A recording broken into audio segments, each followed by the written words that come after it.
হরে কৃষ্ণ। নমস্কার। তো বৈদিক ইউটিউব চ্যানেলে আপনাদের সবাইকে স্বাগতম। তো আমি আপনাদের কিছু কথা শেয়ার করতে চাই। তো আপনার ভিডিওটা স্কিপ না করে সম্পূর্ণটাই দেখুন। তো আমি এখানে অ্যাকচুয়ালি বলতে চাই যে বৈদিক সায়েন্স কি, এটা আমরা অনেকেই জানি না যে বৈদিক সায়েন্স কি।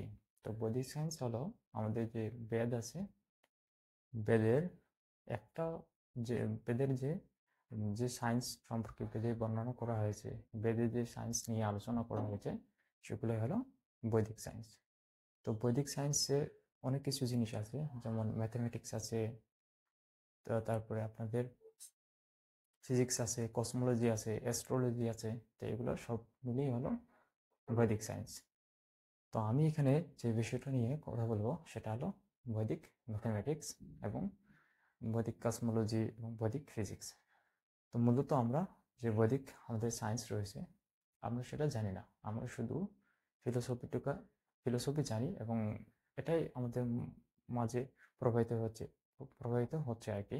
ছোটবেলা থেকেই আমরা কি ফিলোসফি দেখে বড় হয়েছি, বা ফিলোসফি জেনে বড় হয়েছি, বা এখনো আমরা যদি কোথাও যাই, কোনো মন্দিরে বা কোনো তীর্থস্থানে, তখন আমরা কি শুধুমাত্র সেখান থেকে ফিলোসফিটাই আমরা পাই, বা আমাদের ফিলোসফি জ্ঞানটাই শুধু আমাদের দেওয়া হয়ে থাকে। এবং যখন আমরা কোনো বই পড়ি, ধর্মীয় বই বা কোনো গ্রন্থ যখন অধ্যয়ন করি, তখন আমরা সেখান থেকে শুধু ফিলোসফিটাই আমরা সেখান থেকে পাই, এবং ফিলোসফিটুকু আমরা শুধু বুঝতে পারি। কিন্তু এর পিছনে যে সায়েন্স রয়েছে, সেই সায়েন্সটুকু আমরা বুঝতে পারি না এবং বোঝার চেষ্টা করি না। যেমন ফিলোসফি যে জ্ঞানটুকু আছে, সেটা আমাদের কি পরম্পরার মাধ্যমে আমাদের মাঝে প্রবাহিত হয়ে আসে। কিন্তু বৈদিক সায়েন্স, এটার যে জ্ঞানটা আছে, এটাও তো বেদের জ্ঞান, কিন্তু এই জ্ঞানটাও আমাদের মধ্যে প্রবাহিত হওয়ার জন্য যে পরম্পরা প্রয়োজন, বা একসময় ছিল, এখন সেই পরম্পরা নেই, যার কারণে আমরা সেই বৈদিক জ্ঞান, যে সায়েন্সের যে জ্ঞানটা আছে, বৈদিক ম্যাথমেটিক্স যে আছে, সেটা আমরা জানি না। এখন শুধুমাত্র এটা পুস্তকের মধ্যে সীমাবদ্ধ রয়ে গেছে। তো আমি অ্যাকচুয়ালি আমি এখানে বৈদিক ম্যাথমেটিক্স নিয়েই আলোচনা করতে চাই, যে অ্যাকচুয়ালি আমাদের বৈদিক ম্যাথমেটিক্স কি। আমরা জানি আমাদের বেদ কি হাজার হাজার বছরের পুরনো। তো তখন কিভাবে ম্যাথমেটিক্স সলভ করা হতো, বা ম্যাথমেটিক্স সলভ করার জন্য কি কি ইকুয়েশন, কি কি ফর্মুলা ইউজ করতো, সেটা আমরা এখানে আলোচনা করব। এবং এটা দেখব যে আমাদের মডার্ন সায়েন্স, এখন আমরা যেটা ম্যাথমেটিক্স পড়তেছি, আমাদের স্কুল, কলেজ, ইউনিভার্সিটিতে যে ম্যাথমেটিক্স আমাদের শেখানো হচ্ছে, তার থেকে বৈদিক যে ম্যাথমেটিক্স আছে, সেটা কতটা আপডেটেড। তো আপনারা এখানে দেখছেন কিছু ম্যাথমেটিক্স যেখানে আমি সলভ করে রেখেছি। তো প্রথমে আমরা এখানে দেখতে পাচ্ছি মাল্টিপ্লিকেশন আছে এখানে। তো আমাদের যে স্কুল কলেজে আমাদের যে মাল্টিপ্লিকেশন শেখানো হয়, সেটা হলো এইভাবে, এই ফর্মুলার সাহায্যে আমরা কি এভাবে আমরা মাল্টিপ্লিকেশন করি। একটা এখানে তিনটা নাম্বার 3/3 মাল্টিপ্লিকেশন যদি আমরা করি, তাহলে আমাদের এতগুলো স্টেপ করতে হয়, করার পরে আমরা লাস্টে সেটার অ্যান্সার আমরা বের করতে পারি। কিন্তু আমরা যদি বৈদিক ম্যাথমেটিক্সের সাহায্যে করি, সে কি এক লাইনে বা একটা স্টেপে আমরা কি পাচ্ছি, একটা স্টেপে আমরা এই অ্যান্সারটা পাচ্ছি। কিন্তু আমরা যে ম্যাথমেটিক্সটা করি, সেটার জন্য কি আমাদের 3টা স্টেপ করতে হয়। 3টা স্টেপ করার পরে 4 নম্বর স্টেপে আমরা সেটার অ্যান্সার আমরা পাই। কিন্তু বৈদিক ম্যাথমেটিক্সটা কি, জাস্ট একটা স্টেপ যদি আমরা ফলো করি, একটা স্টেপে আমাদের কি এই 3/3 যে মাল্টিপ্লিকেশন আছে, এটা আমরা সলভ করতে পারি। ঠিক যেমন ডিভিশন আছে, যেমন এই ডিভিশনটা যদি আমরা আমাদের যে নিয়ম, যেটা স্কুল কলেজে শেখানো হয়, সেভাবে যদি করি, তাহলে আমাদের এইভাবে আমাদের করতে হবে, এবং এতগুলো স্টেপ করার পর আমরা লাস্টে আমরা অ্যান্সার পাবো এবং রিমাইন্ডার পাবো আমরা শেষে। কিন্তু আমরা যদি বৈদিক ম্যাথমেটিক্স এর যে রুলস আছে, সেই রুলস দিয়ে যদি আমরা করি, তাহলে অনলি এক লাইনে আমরা কি অ্যান্সার পাবো, এবং সেটার রিমাইন্ডার বা ভাগফল আমরা পেয়ে যাব। ঠিক এরকম যেমন সিম্পল ইকুয়েশন আছে এখানে। তো সিম্পল ইকুয়েশনের যদি কথা বলি, তাহলে এই যে সিম্পল ইকুয়েশন আছে x plus 1/x equal to 17/4, যে এই ইকুয়েশনটা যদি আমরা সলভ করি, আমাদের যে ইউনিভার্সিটি যে রুলস, সেই রুলস দিয়ে যদি আমরা সলভ করি, তাহলে সেটাকে আমাদেরকে এতগুলো স্টেপ করার পর তারপরে আমাদের কি হচ্ছে, এক্স ইকুয়াল টু 4, x=1/4 আমরা পাচ্ছি। কিন্তু আমরা যদি বৈদিক ম্যাথমেটিক্সের রুলস অনুযায়ী এই ইকুয়েশনটাই সলভ করি, তাহলে আমাদের কি হচ্ছে, এটা কোনো স্টেপেই লাগতেছে না, শুধুমাত্র একটা স্টেপে আমরা কি, যে এক্স এর ভ্যালু, আমরা যে দুইটা আছে এক্স এর ভ্যালু 4, 1/4 আমরা এটা পেয়ে যাচ্ছি। এটা হলো একটা কোয়াড্রেটিক ইকুয়েশন।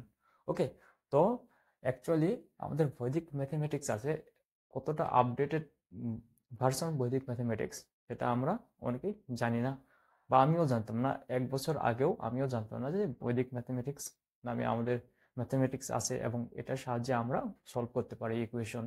আমরা আমরা প্র্যাকটিক্যালি যেগুলো আমরা করি আমাদের স্কুল, কলেজ, ইউনিভার্সিটিতে, সেগুলো আমরা বৈদিক ম্যাথমেটিক্সের সাহায্যে আমরা সলভ করতে পারি। তো আমি এটুকুই জানতাম যে বৈদিক ম্যাথমেটিক্স বা বৈদিক সায়েন্স আমাদের আছে এবং আমরা সেটাকে আমাদের এটা অনেক পুরাতন এবং সেই সময়ে শুধু এগুলো প্রয়োগ করা হতো বা এগুলো ব্যবহার ওনারা জানতো, আমরা এগুলোর ব্যবহার জানি না এবং আমরা এখন আমাদের এগুলো ভ্যালিড নয়, ইনভ্যালিড আর কি। তো অ্যাকচুয়ালি এগুলা এখনো ভ্যালিড এবং কতটা ইফেক্টিভ, ঠিক আছে, কতটা ফাস্ট ক্যালকুলেশন করা যায়, কতটা ইজি ক্যালকুলেশন করা যায় বৈদিক ম্যাথমেটিক্সের সাহায্যে, সেটা যদি আমরা বৈদিক ম্যাথমেটিক্স করি তাহলে আমরা বৈদিক ম্যাথমেটিক্স সম্পর্কে জানতে পারবো। তো বৈদিক ম্যাথমেটিক্স আমরা বুঝতে পারলাম যে বৈদিক ম্যাথমেটিক্স কতটা ইজি এবং কতটা ইফেক্টিভ। কিন্তু বৈদিক ম্যাথমেটিক্স আমরা কোথায় পাবো এবং কোথা থেকে বৈদিক ম্যাথমেটিক্স আসলো? অ্যাকচুয়ালি বৈদিক ম্যাথমেটিক্স আসলো অ্যাকচুয়ালি বেদ থেকে। আমরা জানি আমাদের 4টা বেদ আছে, 4টা বেদের মধ্যে একটা হলো অথর্ব বেদ। তো অথর্ব বেদের উপবেদ আছে, সেটাকে আমরা কি ইঞ্জিনিয়ারিং বলা হয়, ঠিক আছে। সেই উপবেদ থেকে আমাদের কি হয়েছে, এই যে বৈদিক ম্যাথমেটিক্স আছে, সেই ম্যাথমেটিক্সটা ওখান থেকে আমাদের ওইখানে আছে। আর ওখান থেকে আমাদের মাঝে যিনি আর কি প্রকাশ করেছেন বা যার মাধ্যমে আমরা বৈদিক ম্যাথমেটিক্সটা আমরা করতে পারতেছি, বুঝতে পারতেছি এবং অ্যাপ্লাই করতে পারতেছি, তো এটা হলো সেই বুক, ঠিক আছে, বৈদিক ম্যাথমেটিক্সের বুক। এবং এই বুকটা প্রণয়ন করেছেন জগৎগুরু শঙ্করাচার্য শ্রী ভারতী কৃষ্ণ তীর্থজি মহারাজ। তো ইনি হচ্ছেন এই বুকটাকে প্রণয়ন করেছেন। তো ইনি সেটা হলো কোথা থেকে প্রণয়ন করেছেন, এটা হলো যে অথর্ব বেদের যে উপবেদ রয়েছে, স্থাপত্য উপবেদ, ঠিক আছে, স্থাপত্য উপবেদ থেকে ইনি এই বইটাকে সংকলন করেছেন। তো এই বইটা থেকে আমরা কি করব, এখানে অনেকগুলা তোমার ম্যাথমেটিক্সের আপনাদের দেওয়া আছে, যেমন মাল্টিপ্লিকেশন, ডিভিশন, সিম্পল ইকুয়েশন আমরা কিভাবে সলভ করব, কোয়াড্রেটিক ইকুয়েশন কিভাবে সলভ করব, স্কোয়ার কিভাবে আমরা ইজি ভাবে সলভ করতে পারি, কিউব কিভাবে ইজি ভাবে সলভ করতে পারি, স্কোয়ার রুট, কিউব রুট, এগুলো কিভাবে আমরা সলভ করতে পারি। তো এই বইয়ে উনি সবগুলোই বর্ণনা করেছেন এবং সেগুলোর ইকুয়েশন দিয়েছেন, সেগুলোর ফর্মুলা দিয়েছেন, সেগুলোর রুলস দিয়েছেন যে কিভাবে এগুলোকে আমরা সলভ করতে পারি। এখানে আমরা সেটাই শিখবো যে কিভাবে আমরা এগুলোকে অ্যাপ্লাই করতে পারি আমরা স্কুল, কলেজ বা ইউনিভার্সিটিতে আমাদের যে ম্যাথমেটিক্স আমাদের আছে, আমরা যে করি, বা আমাদের রেগুলার যে ম্যাথমেটিক্স আছে, সেগুলো আমরা কিভাবে বৈদিক ম্যাথমেটিক্সের সাহায্যে ইজি ভাবে সলভ করতে পারি। আপনারা দেখছেন যে কতটা ইজি এবং ইফেক্টিভ ভাবে আমরা multiplication, division, quadratic equation solve করতে পারি।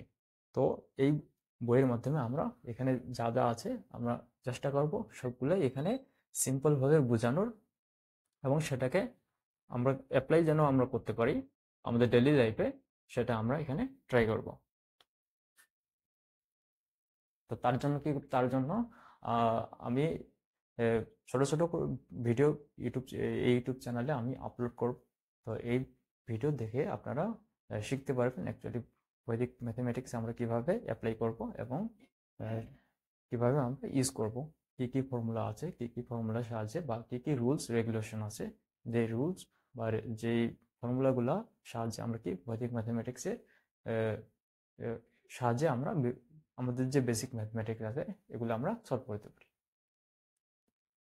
অ্যাকচুয়ালি আমাদের কি হচ্ছে, আমাদের যে যেমন ফিলোসফি, যে আমাদের যে জ্ঞান আছে, সেটা আমাদের পরম্পরা ধারায় আমরা পেয়ে আসতেছি বা আমাদের মাঝে আছে ফিলোসফিক্যাল নলেজ, আমরা ছোটবেলা থেকেই ফিলোসফিক্যাল সেটা জানছি বা জানতে পারছি। কিন্তু আমাদের যে বৈদিক সায়েন্স রয়েছে, বৈদিক সায়েন্স যেমন বৈদিক ম্যাথমেটিক্স রয়েছে, ফিজিক্স রয়েছে, কসমোলজি রয়েছে, এগুলো আমরা জানি না, কারণ এগুলো আমাদের মাঝে দেওয়ার মতো সেরকম পরম্পরা নেই যে পরম্পরার মাধ্যমে আমরা সেই জ্ঞানগুলা প্রাপ্ত হতে পারি। তো তার জন্য কি করতে হবে, তার জন্য অ্যাকচুয়ালি এগুলা পুস্তকের মধ্যেই এখন সীমাবদ্ধ রয়েছে। তো আমি আমার ক্ষুদ্র প্রচেষ্টা যে, তো আপনাদের মডার্ন সায়েন্স এর পাশাপাশি যখন আমি বৈদিক সায়েন্স বা বৈদিক ম্যাথমেটিক্স আমি পড়তে শুরু করি, তখন আমি বুঝতে পারলাম যে এটা আমাদের প্রত্যেকেরই জানা উচিত, এবং এটা জানলে অ্যাকচুয়ালি আমাদের নলেজ বৃদ্ধি পাবে এবং আমরা আমাদের সনাতন ধর্ম সম্পর্কে আরও ডিপ জানতে পারবো যে অ্যাকচুয়ালি সনাতন ধর্মে শুধুমাত্র ফিলোসফি নেই, এর বাইরেও যে সায়েন্স রয়েছে, ম্যাথমেটিক্স রয়েছে, কসমোলজি রয়েছে, অ্যাস্ট্রোলজি রয়েছে। তো এগুলো সম্পর্কে আমাদের বেসিক বেসিক ধারণা আমাদের থাকা উচিত। তো আমরা সেটা জানি না, আমরা শুধুমাত্র জানি যে ফিলোসফি মিনস ধর্ম, ধর্ম মিনস ফিলোসফি, কিন্তু ফিলোসফি ছাড়াও যে আরও অনেক কিছু আছে সেটা আমরা জানি না। তো তার জন্য আমার ক্ষুদ্র প্রচেষ্টা যে আমি যতটুকু জানতে পেরেছি এবং ইন ফিউচার আমি যতটুকু জানতে পারবো, তো ইউটিউব চ্যানেলের মাধ্যমে আমি সেটাকে ভিডিওর মাধ্যমে আপনাদের সবার মাঝে আমি সেটাকে তুলে ধরার চেষ্টা করব। তো আপনাদের কাছে একটাই অনুরোধ যে আপনারা সাবস্ক্রাইব করুন, পাশে থাকুন, আর প্রত্যেক সনাতনীদের কাছে আপনারা শেয়ার করুন যেন তারা জানতে পারে যে আমাদের সনাতন ধর্মে শুধু মাত্র ফিলোসফি নেই, ঠিক আছে, শুধু ফিলোসফি ছাড়াও সায়েন্স রয়েছে, ম্যাথমেটিক্স রয়েছে, এবং এগুলো আমাদের প্রত্যেকেরই জানা উচিত এবং এগুলো আমাদের ইউজ করা উচিত, কারণ এগুলা ইউজ করতে আমরা পারি। ঠিক আছে, ইউজ করার জন্য এগুলা আমাদের কি, আমাদের যারা পূর্বপুরুষ রয়েছেন, ঠিক আছে, মুনি ঋষি রয়েছেন বা সন্ন্যাসী বৃন্দ রয়েছেন, তারা সেগুলোকে কি বিভিন্নভাবে সেগুলো কি বইয়ের মাধ্যমে সেগুলো প্রণয়ন করে গেছেন, ঠিক আছে, লিখে গেছেন, তা আমাদেরকে দিয়ে গেছেন যেন আমরা সেগুলোকে ইউজ করতে পারি, কারণ আমরা তো একদম ডিরেক্ট বেদ পড়ে আমরা তো সেখান থেকে কিছু বুঝতে পারবো না, বা সেখান থেকে আমরা জানতে পারবো না, সেখান থেকে ফর্মুলা জেনে আমরা সেগুলো আমরা ইউজ করতে পারবো না। তা ওনারা কি করেছেন, ওনারা সেখান থেকে ফর্মুলা ইউজ করে আমরা যেন বুঝতে পারি, আমরা যেন হৃদয়ঙ্গম করতে পারি, সেই অনুযায়ী ওনারা কি করেছেন, সেখানে পুস্তকের মধ্যে লিপিবদ্ধ করেছেন, ফর্মুলা দিয়েছেন, এবং সেগুলো আমরা কি, আমরা বুঝে সেগুলো আমরা ইউজ করতে পারি এখন। ঠিক আছে, তো আমাদের উচিত এগুলো শেখা, এগুলো জানা। আমরা এই জন্য আমি আমার ক্ষুদ্র প্রচেষ্টা যে এগুলো যেন আমরা জানতে পারি এবং প্রত্যেক সনাতনীরাই যেন এগুলো জানতে পারে। তো আপনার পাশে থাকুন আর ভিডিও শেয়ার করুন বেশি করে, যেন প্রত্যেক সনাতনীদের কাছে পৌঁছে যায় এবং তারা জানতে পারে যে আমাদের সনাতন ধর্মে শুধুমাত্র ফিলোসফি নেই, ফিলোসফি ছাড়াও সায়েন্স রয়েছে। তো আপনাদের এতক্ষণ পাশে থাকার জন্য ধন্যবাদ। হরে কৃষ্ণ, নমস্কার। নেক্সট ভিডিওতে আবার দেখা হচ্ছে। হরে কৃষ্ণ।